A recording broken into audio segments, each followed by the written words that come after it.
মানে পর্দার অন্তরালে কিছু তো একটা ঘটছে। এখন কি ঘটছে সেটা নিয়ে বিএনপি নানানভাবে কথা বলছে। সরকারের পক্ষ থেকে, সরকারের বি টিম হিসাবে সমন্বয়কদের পক্ষ থেকেও বার্তা আসছে, সংস্কার ছাড়া কোনোভাবেই নির্বাচন দেওয়া হবে না।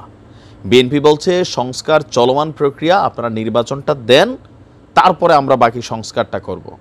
এই যখন একটা টানাপোড়েন অবস্থা, তখন আমরা দেখছি আওয়ামী লীগ সরকারের পতন হলেও এক অজানা কারণে এখন পর্যন্ত বেগম খালেদা জিয়া তিনি বাংলাদেশ ছাড়ছেন না।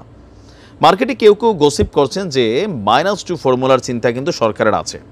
সো এই মুহূর্তে বিএনপির যিনি হবেন আপনার চেয়ারম্যান জনাব তারেক রহমান, তিনি লন্ডনে নির্বাসিত আছেন। আওয়ামী লীগ সরকার পতনের পর সবাই ভাবছিল বড়জোর 24 থেকে 48 ঘন্টা তারেক রহমান ফ্লাইট নিয়ে বাংলাদেশে আসবেন, কিন্তু আশ্চর্যজনক বিষয় হলো প্রায় 4 মাস হয়ে গেল তারেক রহমানও দেশে ফিরছেন না।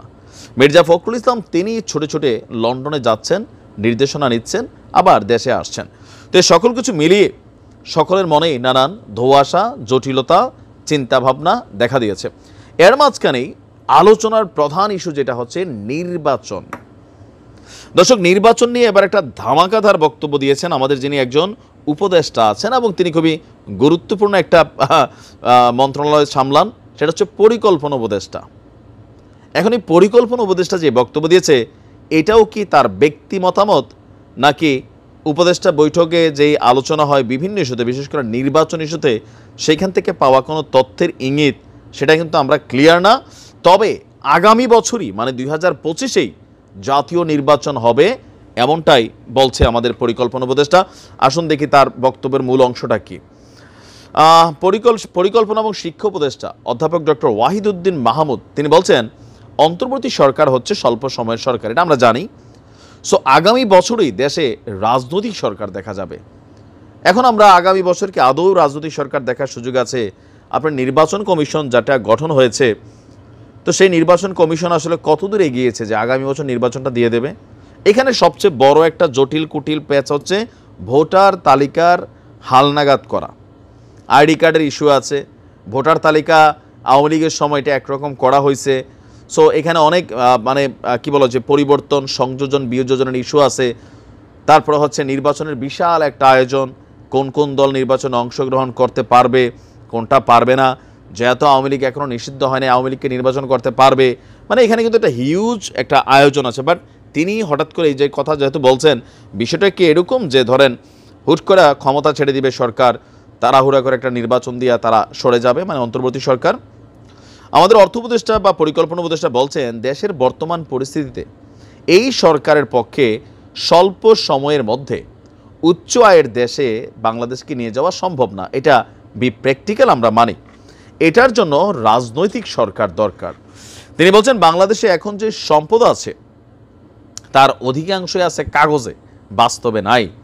ব্যাংকে সাধারণ মানুষের টাকা আছে, কিন্তু ব্যাংকের অধিকাংশ টাকা বাইরে চলে গেছে। কথাটা কই বুঝেছে বুঝছেন নি? ব্যালেন্স শিটে অনেক টাকা থাকলেও বড় বড় কোম্পানিগুলো টাকার অভাবে শ্রমিকদের বেতন দিতে পারছে না। স্ট্রাকচার আছে কিন্তু সম্পদ নেই। এমন পরিস্থিতিতে এই অভ্যুত্থানের পর আমরা কিভাবে সমতাভিত্তিক সমাজের দিকে যাব, সেটি নিয়েই এই কাজ করছে সরকার। তিনি বলছেন যে আপনার যে উন্নত বিশ্ব থেকে পাওয়া সুযোগ সুবিধা অব্যাহত রাখার বিষয়ে আমরা আলোচনা করছি, চলমান রয়েছে। অনেক দেশেই ইতিবাচক সাড়া দিয়েছে। তো এখানে তিনি তার মূল বক্তব্যের যতটুকু অংশ আমরা বুঝলাম যে তিনি বলছেন যে এই মুহূর্তে বাংলাদেশকে, কারণ আমজনতার একটা বড় কি বলা হচ্ছে একটা এক্সপেকটেশন হয়ে গেছে যে ইউনূস সরকার, দেখেন এই যে দাবি দেওয়া, আজকে এই সেক্টর কালকে ওই সেক্টর, আজকে এই প্রজ্ঞাপন কালকে ওই প্রজ্ঞাপন, এই যে দাবি দেওয়া, তো সরকার এগুলো কীভাবে পূরণ করবে? আবার ধরেন নির্বাচন নিয়ে জামাতের অবস্থানেরও কিছুটা আমরা পরিবর্তন দেখছি। জামাতের আমিরও বলছেন যে স্বল্প সময়ের মধ্যে নির্বাচন দিয়ে দেওয়া দরকার। জনাব তারেক রহমানও ঠিক একই সুরে কথা বলছেন। তো সব কিছু মিলিয়ে ভারতের সাথে এই রেশারেশি, আবার আভ্যন্তরীণ যেই বিশৃঙ্খলা আছে, আইনশৃঙ্খলা পরিস্থিতি খুবই খারাপ, জনগণ ব্যবসা বাণিজ্য নিয়ে বিপদে আছে, মানে সব মিলিয়ে একটা বিক্ষোভের পরিস্থিতি বা ক্ষোভ সকলের মধ্যে তৈরি হচ্ছে। তো এটা সরকার অনুধাবন করতে পারছেন। মূল কারণ হচ্ছে যে মানে ইকোনমিকে যেই পরিমাণ ডেস্ট্রয় করা হয়েছে, এটা প্রত্যেকটা সরকার পরিবর্তনের পর কিন্তু আমরা শুনি আগের সরকার জালুট করে গেছে ভাই, এগুলা আমাদের এই 5 বছরের সরকার কতটুকু রিকাভার করতে পারবে। তো অন্তর্বর্তী সরকারের হিসাবটা আলাদা, একটা হিউজ চ্যালেঞ্জ আছে তাদের সামনে। তবে আগামী বছর নির্বাচনের যে বক্তব্যটা তিনি দিয়েছেন, এমনটা হতেও পারে। অনেকেই বলছেন এরকম যে হঠাৎ করে তো সরকার ঘোষণা দিবে যে নির্বাচন সংস্কার এটা পরবর্তী সময় রাজনৈতিক সরকারগুলো করবে। কেউ কেউ বলছেন যে এমনটাই হবে, আবার কেউ কেউ বলছেন যে না, 2 বছর 3 বছর এটা একটা লং টার্ম প্রসেসে চলে যেতে পারে। তবে উপদেষ্টাদের বক্তব্যে কিন্তু মোটামুটি এরকমই বোঝা যাচ্ছে।